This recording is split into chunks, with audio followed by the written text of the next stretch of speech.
आता एक सविस्तर बातमी पाहूयात। पुणे शहरातील मुंढवा 40 एकर जमीन घोटाळा प्रकरणी दाखल एफआयआर मध्ये उपमुख्यमंत्री अजित पवारांच्या मुलाचं नाव का नाही असा थेट सवाल मुंबई उच्च न्यायालयाने विचारलाय आणि त्यामुळे आता गेल्या महिन्याभरापासून सामाजिक कार्यकर्त्या अंजली दमानिया आणि राजकीय विरोधकांकडून राज्य सरकार तसंच पोलिसांना जो प्रश्न विचारला जात होता तोच प्रश्न आता चक्क उच्च न्यायालयाने राज्य सरकारला विचारलाय।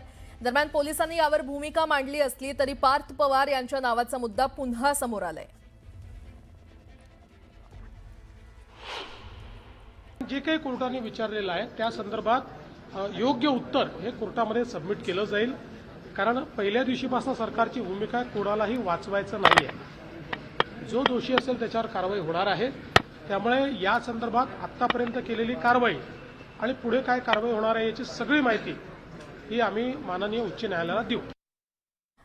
आता एक मोठी बातमी। मुंबईतील 65 कोटींच्या मिठी नदी गाळ उपसा घोटाळा प्रकरणात 2 कंत्राटदारांना आर्थिक गुन्हे शाखेने अटक केली आहे। दोन्ही कंत्राटदारांना 16 डिसेंबर पर्यंत पोलीस कोठडीत पाठवण्यात आलेला आहे। बनावट सामंजस्य कराराचा वापर करून कंत्राट मिळवल्याचा त्यांच्यावर आरोप आहे।